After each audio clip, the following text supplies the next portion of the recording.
if the cross pairs like New Zealand yen come under pressure, then this could indirectly cause pressure on New Zealand US. So we want to keep an eye on that. But for now, we've got a buy signal with a critical level 68.89, 69.40, and 70.24 with a close of 70.68. So in this particular case, we want to stay long while above that 68.89 area. Now, the US Swiss franc going into this currency pair, we have a fresh sell signal on this. You'll remember that I've talked about this in the last 2 weeks in the Forex market outlook, that we start getting into short positions on the US Swiss franc. This has produced a great signal off this 116 area all the way down to a close on Friday of 1083. Now, what we want to do in this particular case is look for a bounce higher to get into short positions. Critical resistance on this comes in 113.73, 113.08, and 111.73. Now again, predicted medium and long-term differences are oversold, so we would expect a bounce back towards this one, somewhere between, I'm anticipating between 112 and 113.73, at which time we would use that to enter into short positions. Now, going into the daily report, to take that one step further, we want to see what the daily report has in store for us on Monday's trade. So we can see we've got a high of 111.58 and a low of 110.46. Predicted short, medium, and long-term differences getting towards that oversold territory. That's why I'm saying that if we break past this 111.58 area, not a problem. Still a good opportunity to set those shorts. So anywhere between 111.58 and 112.58, very good entry for the short positions on the US Swiss franc.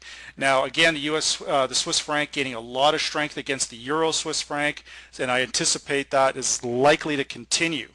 Now, going into the Australia US dollar, again, we have a fresh crossover from the triple EMA crossover. When this crossover is fresh like this, this suggests a more medium and longer term buying opportunity, where potentially this thing could run back up into this 92 to 94 area, and potentially even higher if the US dollar continues to weaken, what I anticipate it will. So for now, our key level is 85.24, 85.69, and 86.70 with a close of 87.30. So in this particular case, we're likely to see good buying opportunities between 86.70 and 85.69, and again, we'll be looking for a push back above that 90-cent mark in the coming weeks or potentially in the next month or so. But the bias clearly remains on this pair, again, to the top side. Now, looking at the British pound US dollar, this has been a fantastic trade on the buy side only for the last couple of weeks now. We've closed out at 148.29. We're taking out this major resistance level in this 147.90 area. We've got a fresh crossover on the triple EMA crossover, so all pressure on the pound dollar is clearly to the top side. But again, I would like to break away from this 148 area. I was hoping to get towards the 150 by the end of this week, but it looks like we've got a good opportunity to accomplish that by the end of next week. So that's fine. We're moving in the right direction. We're buying on these dips. Everything definitely looks good there. So going into, again, we want to go into our daily report and just see if we can kind of fine-tune that entry point as to what's going to happen here on Monday. So we've got 147.29, 149.12. So a pullback towards 147.29, 147.50 is a good buying opportunity, and of course we want to use that to set our short positions and avoid selling this pair while we're above this 146, 147 area, because again, the risk of a breakout to the top side based on the stronger oil prices, the stronger equity prices, and the weaker US dollar do not support short positions on Great Britain US. Very important that we clearly understand that. Now, looking at the US Canadian pair, this has been a phenomenal, we've had a phenomenal week trading this every single day, trading the first 2 days selling off that 103.60 area. Then we were into the live trading webinar where we entered into that trade in real time around that 103.28, 103.18 area, crashed all the way down. We've closed the week at 102.13. Myself personally, I've booked about 500 pips on this trade this week, and all I do is continue to sell into strength based on this crossover from Vantage Point. So when this triple EMA goes off, the last thing I want to do is buy this thing. I want to sell into strength.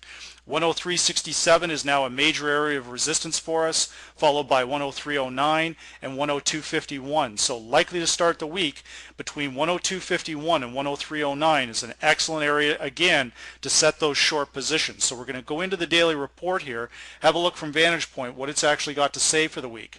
So we've got 102.76, 101.82. So 102.76, a very good area. These numbers, negative 27, negative 88, negative 107, they are not oversold. We have plenty of room to extend, and in my opinion, we're getting very close to a fresh trend and another shot at parity here. So we want to keep that in mind.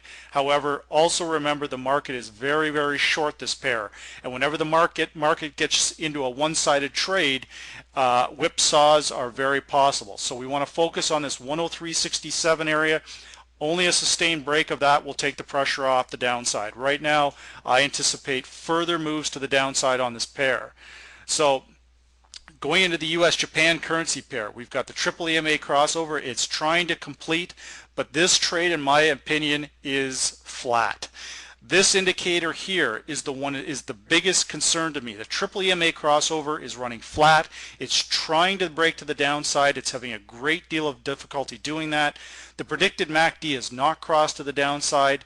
The predicted medium and long-term differences are slightly in negative territory, but this indicator right here from Vantage Point, the predicted true strength indicator, has actually crossed to the upside. That is a big concern for me on shorts, and in my opinion, we continue to buy US-Japan on a dip, and we avoid getting caught short here. I do not like these levels at all, and they're a big concern for me. So I'm very possibly, I could be wrong here, but I'm not getting as clean a signal as what I would like. So 90.28, I would still recommend buying off this. I would also recommend stops in the 89.50 area, and if it gets below that 89.50, then we're likely to continue the breakout. But I don't believe we're going to get to that area until such time is this very competent indicator from Vantage Point confirms that and crosses to the downside. Now, bear in mind, we're also somewhat in oversold territory here, so this thing does not have a great deal of room to extend to the downside, even if it does break lower. So again, this is certainly a concern with getting into sell positions on US-Japan.